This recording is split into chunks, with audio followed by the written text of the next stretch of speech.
Shalom, salam sejahtera untuk kita semua. Hidup Yesus, hidup Yesus, Yesus hidup. Para pemimpin di dunia ini datang silih berganti dan mereka punya batu nisan. Tetapi Yesus Kristus, Isa Al-Masih, junjungan yang ilahi, tidak ada batu nisan. Karena dia hidup kekal untuk selama-lamanya. Nama saya Paul Repi. Saya berterima kasih dan mengucap syukur kepada Tuhan melalui program Voice of Life. Saya boleh diberikan kesempatan untuk memberitakan kebenaran firman Allah untuk kita, yang terutama para pemirsa live channel dimanapun Anda berada. Saya ingin membacakan di dalam kitab Taurat atau kitab Kejadian pasal yang ke-16 ayat yang ke-7 sampai ayat yang ke-9. Demikian firman Tuhan. Lalu malaikat Tuhan menjumpai dekat suatu mata air di padang gurun, yakni dekat mata air di jalan ke Sur.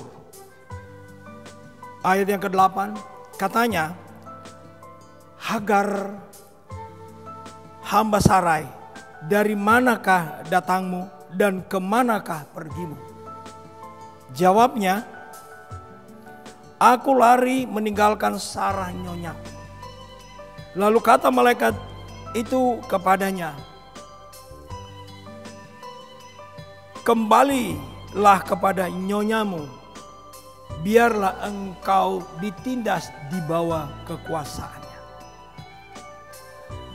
Dalam ilmu bahasa ya, atau etimologi atau ilmu perbandingan bahasa atau filologi, genetika atau gen yang di Timur Tengah dilihat dari sang ayah, bukan ibu. Kalau kita di Indonesia, kita seringkali kalau ada urusan dengan bank, kita ditanya siapa ibu kandung, tidak ditanya bapak kandung. Nah, Alkitab ini ditulis bukan di Indonesia, tapi Alkitab ini ditulis di Timur Tengah. Dan tentu mereka tulis sesuai dengan kebiasaan budaya mereka. Nah, kita melihat di sini bahwa Ishak atau Ismail itu seringkali salah pengucapan oleh kita sendiri. Kita seringkali berkata bahwa Ishak, dari keturunan Ishak, berkata Ismail itu adalah saudara sepupu. Itu tidak benar. Sesuai Alkitab, Hagar berasal dari Irak Utara yang sekarang, atau Ur Kasdim dulu. Sedangkan Hagar berasal dari Mesir. Jadi mereka bukan kakak beradik, tapi lain negara, lain wilayah. Dan mereka baru ketemu ketika sama-sama dibawa oleh Ibrahim memasuki tanah Kanaan. Jadi pengucapan saudara sepupu hendaknya diganti dengan saudara kandung. Dari keturunan Ishak menyapa keturunan Ismail, Anda adalah saudara kandung saya. Kita dekat, kita bukan jauh. Nah, kita lihat apa kata Alkitab. Nah, Alkitab ini ditulis oleh Musa.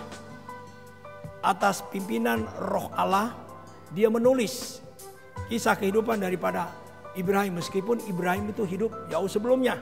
Tapi kita melihat apa yang ditulis oleh Musa dalam kitab Kejadian pasal yang ke-17 ayat yang ke-23. Kejadian 17 ayat 23, ayat 25 dan ayat yang ke-26. Demikian kata Alkitab. Sesudah itu Abraham memanggil Ismail anaknya dan semua orang yang lahir di rumahnya, juga semua orang yang dibelinya dengan uang, yakni setiap laki-laki dari isi rumahnya. Lalu ia mengerat kulit katan mereka pada hari itu juga, seperti yang telah difirmankan Allah kepadanya. Ayat yang ke-25. Dan Ismail anaknya berumur 13 tahun ketika dikerat kulit katanya. Kemudian ayat yang 26. Pada hari itu juga Abraham dan Ismail anaknya disunat. Jadi Ismail itu adalah anak kandung dari Abraham atau Ibrahim. Ya. Kalau kita baca ayat-ayat sebelumnya di dalam Kejadian pasal 16 ayat 3, kita menemukan kisah bagaimana Sarah sudah dijanjikan oleh Tuhan akan mendapat keturunan. Tetapi dia berpikir bahwa Tuhan itu lupa janjinya. Tuhan lupa apa yang sudah difirmankan. Karena dia berpikir Tuhan tidak memperhatikan dia, sudah usia lanjut. Maka dia mengambil budaknya, pembantunya yang namanya Hagar, dan diberikan kepada Abraham, suaminya sendiri. Dan ketika Abraham atau menerima Hagar menjadi istri, maka kita melihat dalam pembacaan ayat 2, ayat 3, 4 dan seterusnya, Hagar ini mengandung. Nah, ketika dia mengandung, dia merasa bangga. Saya status pembantu, saya status budak, tapi saya terhormat karena saya bisa akan melahirkan anak daripada Tuhan saya. Tapi saat itu dia bukan lagi budak. Ketika Abraham ambil dia dan diserahkan oleh Sarah kepada Abraham, dia berubah menjadi istri. Ya. Kita lihat di dalam ayat ini dia berkata demikian, ya, ayat yang ketiga. Ya. Jadi Sarai istri Abraham itu mengambil Hagar hambanya orang Mesir itu, yakni ketika Abraham telah 10 tahun tinggal di tanah Kanaan, lalu memberikannya kepada Abraham suaminya untuk menjadi istri. Jadi status Hagar ketika diberikan Sarah kepada Abraham, dia bukan lagi pembantu tetapi dia adalah istri. Itu sebabnya tidak ada hal yang kita harus merendahkan Hagar, karena dia adalah istri daripada Ibrahim atau Abraham. Karena Sarah melupakan janji Tuhan, maka dia mengalami apa yang sedang dia alami saat itu. Dia direndahkan oleh Hagar, dan kita melihat apa langkah daripada Sarah. Dia menyuruh pergi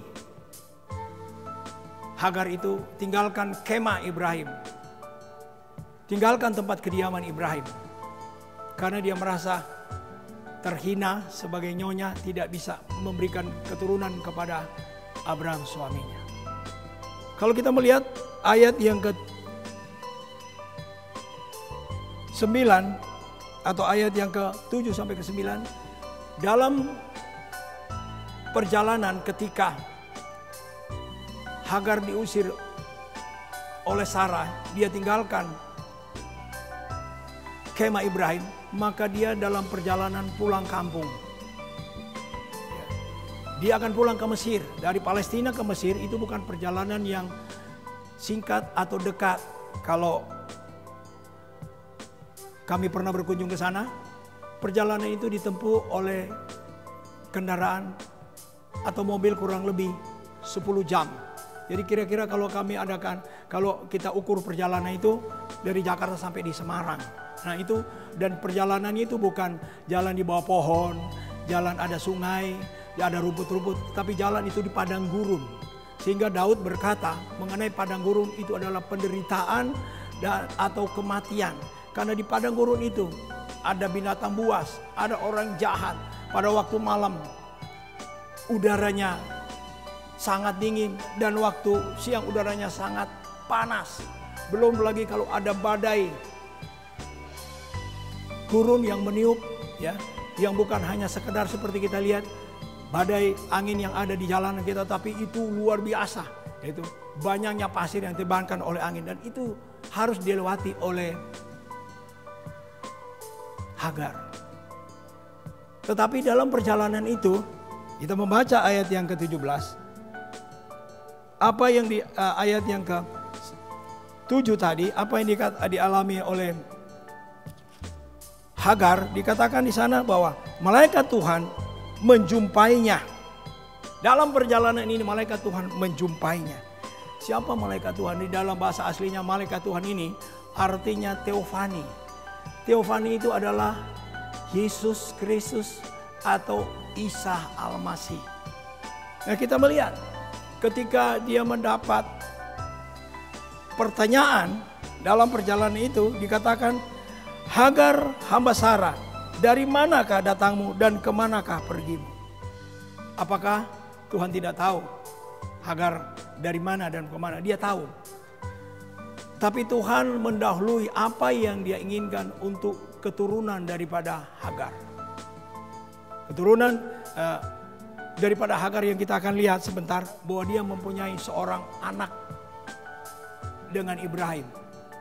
Nah, kita melihat kembali ya di dalam ayat yang ke-8 ya tadi, malaikat Tuhan atau teofani atau Yesus ya datang kepada Sarah dan bertanya, mau kemana kamu? Dia sudah tahu karena waktu dia ada di kemah Ibrahim sebelumnya, dia selalu mendengar bagaimana Abraham kalau mendapat pesan daripada teofani, dia beritahu kepada mereka yang ada di kemah, baik pembantu, budak, dan juga penjaga-penjaga kawanan domba, untuk ya disampaikan apa yang menjadi pesan daripada malaikat Tuhan untuk dilakukan oleh Abraham dan keluarganya. Itu sebabnya ketika dia di padang gurun, dia mendengar suara ini, dia tidak ketakutan, ya. Dia tidak bingung, tetapi dia langsung tahu bahwa ini suara yang selalu datang kepada Abraham atau Ibrahim. Dan ketika suara itu datang, itu bukan bawa pesan yang baik. Secara manusia, ini pesan yang tidak enak. Hagar sudah tinggalkan kemah daripada Ibrahim. Lalu ketika dia bertemu dengan teofani atau malaikat Tuhan, Hagar disuruh pulang. Nah, ayat ini mencatat Hagar disuruh pulang, bukan dikasih hadiah rumah, bukan dikasih hadiah kemah, bukan dikasih dia kawanan domba atau binatang. Tapi Hagar disuruh pulang untuk apa? Ditindas. Untuk ditindas, untuk disiksa. Untuk diperlakukan tidak adil. Tapi ini kita melihat, mengapa? Jadi pertanyaan, mengapa Hagar mau kembali ke kemah Abraham? Mengapa Abraham mau pulang meskipun dia akan disiksa? Nah, kita melihat ya, ada beberapa hal pesan daripada malaikat Tuhan ini kepada Hagar untuk dia mempunyai keberanian mengambil langkah untuk pulang. Pertama, ayat yang ke-10, kata Alkitab, lagi kata malaikat Tuhan itu kepadanya, aku akan membuat sangat banyak keturunanmu, sehingga tidak dapat dihitung karena banyaknya. Aku akan membuat banyak keturunanmu. Dan ini bukan janji yang palsu. Ini adalah satu hal yang pasti yang sudah dijanjikan oleh Tuhan ya, untuk keturunan daripada Hagar. Ya. Kemudian janji yang kedua, Allah mendengar doamu. Dia memberikan keturunan yang namanya Ismail. Nah, yang ketiga, dia memberikan keturunan seorang yang bebas. Nah, kita melihat ya, janji Tuhan itu digenapi atau tidak. Janji Tuhan itu benar atau palsu. Janji Tuhan itu bohong atau sama saat ini ada berita hoax yang sering kali ya, membuat orang bingung. Karena apa? Tidak punya kepastian. Nah, kita melihat di dalam pembacaan Kejadian pasal 17, kita melihat Kejadian pasal 17 ayat yang ke-20. Kejadian 17 ayat 20. Ini janji Tuhan kepada keturunan daripada Hagar atau Ismail. Tentang Ismail, aku telah mendengarkan permintaanmu. Ia akan kuberkati, kubuat beranak cucu, dan sangat banyak. Ia akan memperanakan 12 raja. Dan aku akan membuatnya menjadi bangsa yang besar. Kalau saudara melihat kota-kota di dunia, ya, salah satu kota yang ada di Timur Tengah bisa menyaingi kota-kota yang ada di Amerika dan di Eropa. Saya tidak sebutkan kota-kota di Eropa, saudara-saudara tahu kota-kota apa hebat, mewah. Tapi ada satu kota yang saat ini bisa menyayangi kota-kota yang ada di Eropa dan yaitu Dubai. Dubai ini letaknya di mana? Letaknya ada di Timur Tengah. Letaknya ada di dalam janji Tuhan kepada 12 raja-raja kaya. Keturunan Ismail kaya. Bahkan istana-istana atau kastel-kastel yang ada di Inggris mau mereka beli. Inggrisnya, Ratu Inggris yang ketakutan. Karena apa? Duitnya banyak. Siapa yang janjikan sehingga mereka ini mendapatkan kekayaan yang banyak? Raja-raja ini Allah yang sudah menjanjikannya kepada Hagar. Dan ini terbukti. Salah satu kita lihat Indonesia. Kita negara yang besar. Tapi negara kita juga diberkati Tuhan. Bahkan Bapak Presiden pernah dalam pidatonya berkata waktu dari Papua, Raja Ampat ini adalah sepotong sorga yang jatuh ke bumi. Ada di mana? Ada di Indonesia. Nah, kita melihat di sini bahwa janji yang diberikan Tuhan dia tepati. Ya. Dia tidak pernah berdusta. Dia selalu tepat dengan janjinya. Nah, kita melihat ya, apa beda ya atau keistimewaan janji yang diberikan Tuhan atau Allah kepada Ismail dan Ishak. Kita baca pasal yang ke-17 ayat 21. Pasal ke-17 ayat 21. Dia berkata demikian, Alkitab berkata, tetapi perjanjianku akan kuadakan dengan Ishak, yang akan dilahirkan Sarah bagimu tahun yang akan datang pada waktu seperti ini. Dan kita kembali baca ayat 19. Ya. Tetapi Tuhan berfirman, tidak, melainkan istrimu Sarah lah yang akan melahirkan anak laki-laki bagimu. Dan engkau akan menamai dia Ishak. Dan aku akan mengadakan perjanjianku dengan dia menjadi perjanjian yang kekal untuk keturunannya. Nah, ini janji Tuhan kepada Ishak, anak daripada Sarah, adalah perjanjian yang kekal. Nah, apa perjanjian yang kekal yang diberikan oleh Tuhan melalui Ishak? Keturunan yang ke-42 mulai dari Ibrahim ya sampai kepada Yesus Kristus, kita bisa baca di dalam Matius 1 ayat yang ke-17. Jadi seluruhnya ada 14 keturunan dari Ibrahim sampai Daud, 14 keturunan dari Daud sampai pembuangan ke Babel, dan 14 keturunan dari pembuangan ke Babel sampai Kristus. Nah, inilah janji Tuhan kepada keturunan daripada Ishak. Keturunan daripada Ishak yang ke-42 muncul namanya Yesus. Muncul namanya Yesus Kristus atau Isa Al-Masih. Dan inilah yang ditulis di kemudian hari oleh Alkitab sebagai kelahiran daripada Yesus Kristus atau yang kita sebut Natal. Yohanes pasal 14 ayat 6. Yohanes 14 ayat 6. Kita kembali melihat siapa dia yang mendapatkan, yang menjadikan keturunan daripada Ishak mempunyai janji hidup kekal. Yohanes 14 ayat yang ke-6, dia berkatakan, katanya, akulah jalan, kebenaran, dan hidup. Tidak ada seorang pun datang kepada Bapa kalau tidak melalui aku.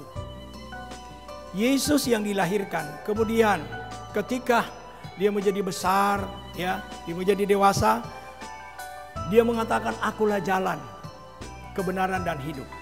Itulah janji yang diberikan oleh malaikat Tuhan kepada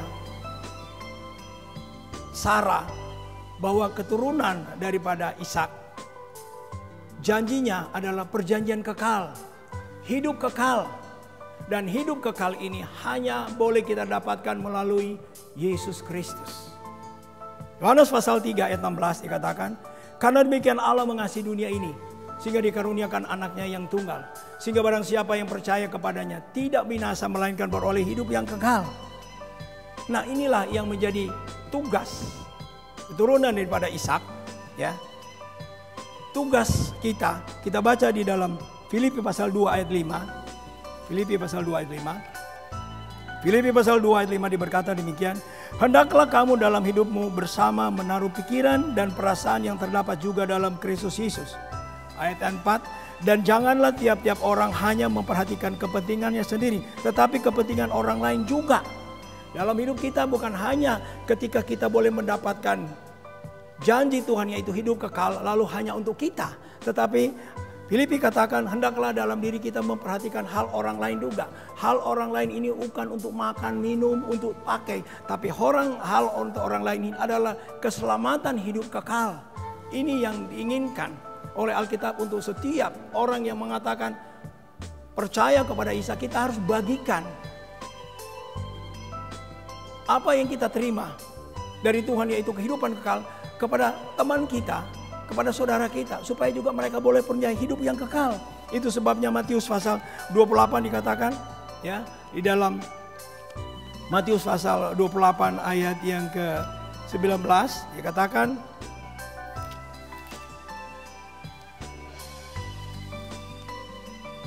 karena itu pergilah, jadikanlah semua bangsa muridku, dan baptislah mereka dalam nama Bapa dan Anak dan Roh Kudus, dan ajarlah mereka melakukan segala sesuatu yang telah kuperintahkan kepadamu, dan ketahuilah aku menyertai kamu senantiasa sampai kesudahan alam. Perintah daripada Yesus kepada orang yang percaya kepadanya, pergi, beritakan Injil. Siapakah Injil itu? Injil itu adalah Yesus atau Evangelio. Ya. Dia yang harus kita beritakan. Dan Roma pasal yang ke-10 ayat yang ke-14, Roma 10 ayat 14. Tetapi bagaimana mereka dapat berseru kepadanya jika mereka tidak percaya kepadanya? Bagaimana mereka dapat percaya kepadanya jika mereka tidak mendengar tentang dia? Bagaimana mereka mendengar tentang dia jika tidak ada yang memberitakannya? Dan bagaimana mereka dapat memberitakannya jika mereka tidak diutus? Sebab ada tertulis betapa indahnya kedatangan mereka yang membawa kabar baik. Diinginkan oleh malaikat Tuhan atau Teofani itu, atau Yesus itu, supaya orang yang percaya kepadanya bagikan juga apa yang dia sudah dapat itu dengan cuma-cuma, dan dibagikan juga dengan cuma-cuma, supaya mereka juga boleh mendapatkan keselamatan yang kekal itu. Karena sekali lagi, Yesus datang ke dalam dunia ini bukan hanya untuk satu kelompok, dua kelompok, tiga kelompok, hanya untuk satu suku atau satu bangsa. Tapi Yesus datang ke dalam dunia ini untuk seluruh umat manusia. Sehingga barang siapa yang percaya kepada Isa Al-Masih, junjungan yang ilahi atau Yesus Kristus, maka dia akan beroleh keselamatan. Tuhan memberkati semua pemirsa live channel di mana Anda berada, dan saya akan tutup dalam doa. Bapa sorga, terima kasih kami sudah menyampaikan firman-Mu, di mana Engkau datang ke dalam dunia ini untuk umat manusia. Keturunan apapun dia yang mau percaya kepada Tuhan, maka dia akan beroleh keselamatan. Segala puji, hormat, kemuliaan hanya bagi-Mu. Berkati juga program Voice of Life ini, di mana kami boleh memberitakan kabar baik melalui acara ini. Di dalam nama Yesus Kristus, Isa Al-Masih, junjungan yang ilahi, kami sudah berdoa. Amin.